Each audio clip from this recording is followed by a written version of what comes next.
morning here on the 6-gun range, and just doing a little target shooting. I was talking about the rust shooting again. The only reason I talk about that a lot is because I am amazed at the level of incompetence. Now, if a civilian, someone with very little training, accidentally shoots somebody, it's a tragedy. And it's always a tragedy. But when a law enforcement officer does something stupid with a firearm, the whole world comes down on this officer. Because where is your training? Where you're held to a higher standard. You're held to a standard of safety, training, reasonableness, reasonable ability with a firearm. If you can't do that, then nobody wants you to be a police officer, male or female. Of course, it doesn't matter. Now, talk about someone who is an armorer. That is a level above.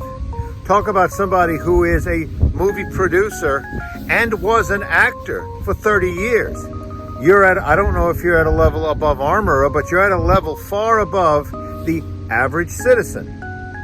So to have people now coming out with excuses when they should have known better is not acceptable.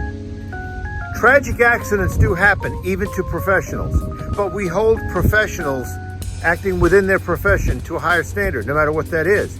If you're an aircraft mechanic and the aircraft crashes, you are going to be held to a standard, a much higher standard, as it should be, as it has to be.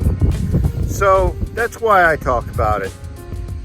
For somebody who has been responsible many times as a range safety officer for the safe handling of firearms, there was never accidental discharge or a gun accident while I was there. And I wasn't in charge of the entire range.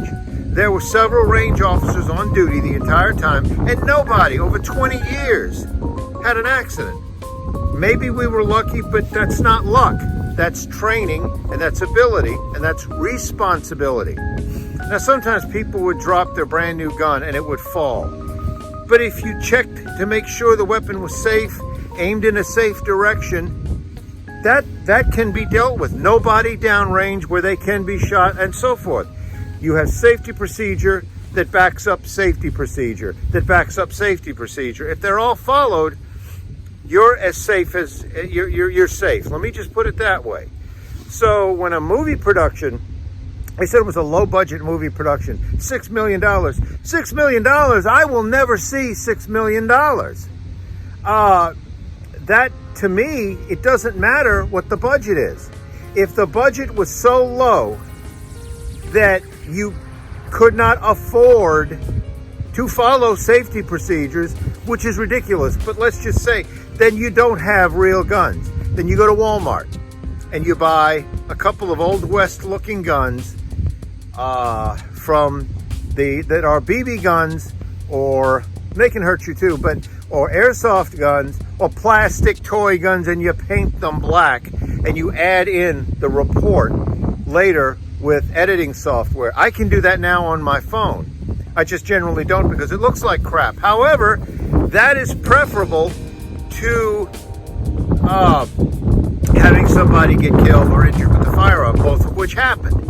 It would be like if you can't afford to hire professionals to drive and have a running gun battle car chase, complete with car wrecks, pyrotechnics, the kind of stuff you see in just about any action movie. But if you can't afford that, you can't do it. You can't just show up with a couple of rented vehicles and have a car chase in the middle of Los Angeles or wherever, or even a small town, and cause damage, or you're going to go to jail.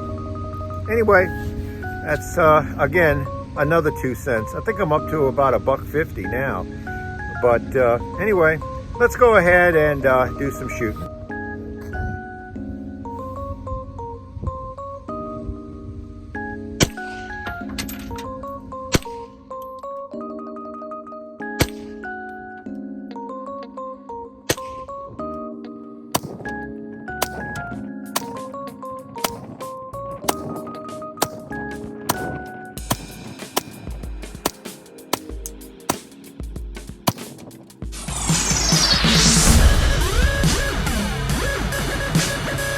We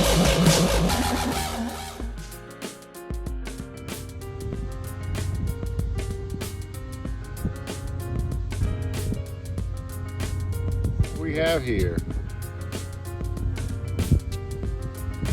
deer on my property. Broad daylight. It's about 11 noon. I'm out here shooting guns. That sucker's just standing over there. There they go.